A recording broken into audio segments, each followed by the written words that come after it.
Good evening, everybody, and thank you for joining us today. This is Bob Yang. I am going to talk about questions relating to the college interview. We're going to cover things like how to prepare for an interview that's generally great, what an interviewer will be focusing on, and what are the do's and don'ts in a college interview.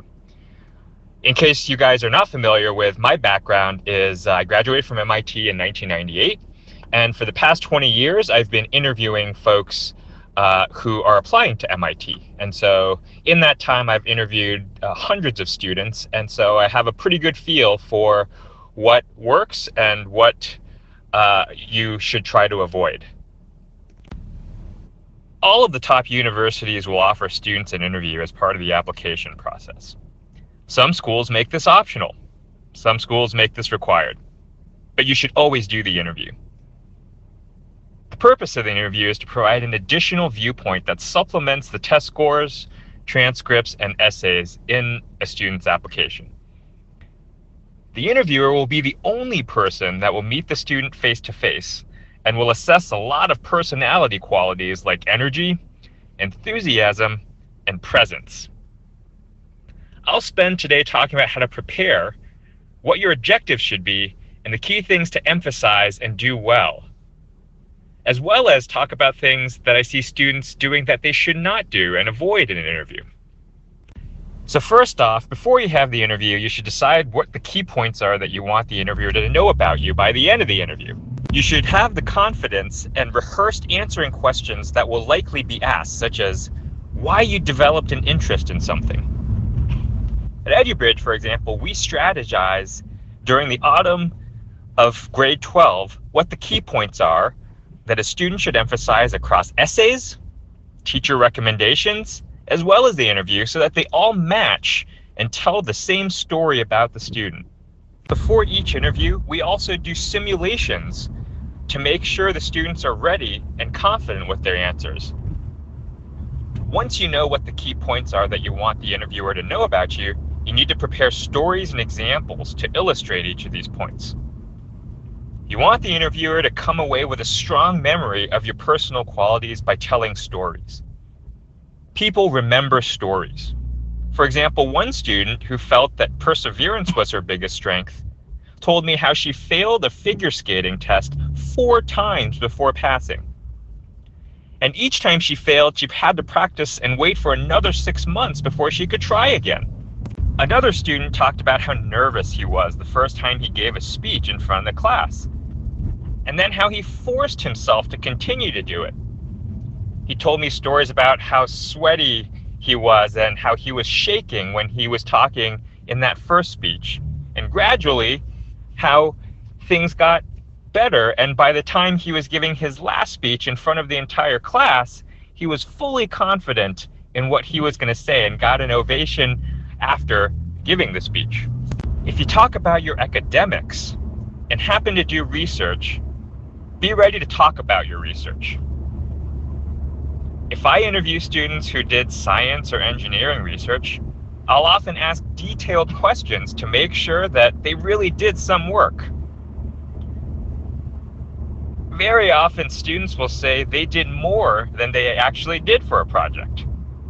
For example, I asked one student who told me he was doing analysis on images of cancer cells to see if a computer can predict cancer. I asked him simple questions like, how many images did you analyze before you felt confident? What kind of math did you use with the computer to detect the cancer cells?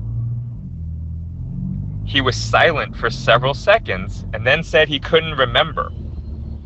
I absolutely wrote that down on my report, and that the student was prone to exaggerating his achievements and wasn't fully honest, which is a terrible personality trait to show in a college interview. So definitely don't lie about your accomplishments. A lot of students will also tell me about nonprofits that they formed or classes that they've taught, and I'll actually go onto the internet and research the names of the clubs and make sure that they actually do exist. Usually interviews happen at a coffee shop or someplace outdoors, not at a person's house or an office.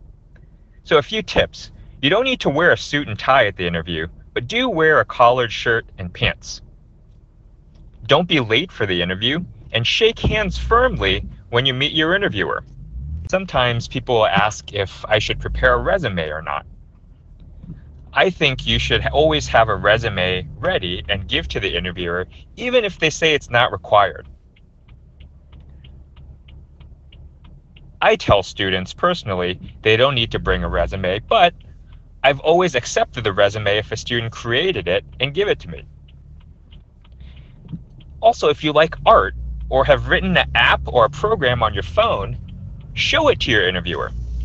I've been very impressed by some of the sketching and drawings that students have shown me on their phone or an app that they've designed. Finally, here are some common things that I see that you should watch out for and never do in an interview. You should always make eye contact with the interviewing and look at them when you're talking. Often students will look down at the table or the ground when talking to me, and it creates a very negative impression and shows a lack of confidence. The interviewer will most likely ask why you want to go to the school, whether it's Harvard or MIT or Princeton.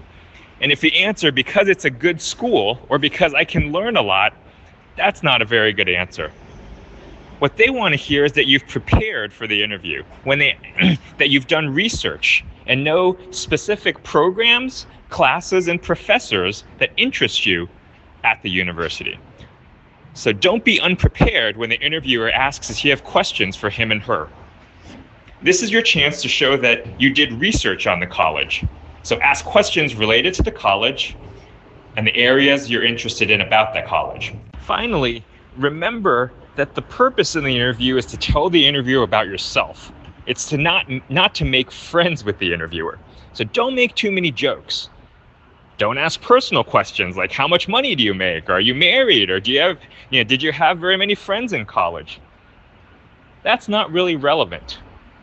Today, with technology, sometimes the interviewer will do it over Skype, and that's okay too. So don't worry if the interviewer asks if you want to do that. In person is always preferred. So if you have a choice, meet the person face to face, but don't be discouraged if it's over Skype. Finally, make sure you sound natural. If you've practiced your answers, and you should have, don't make it sound like you're reading your answer when you speak with the interviewer.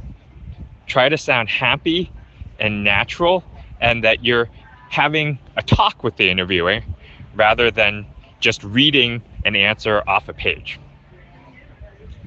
So I hope this helps with some background and information on do's and don'ts on how to be successful in your interview.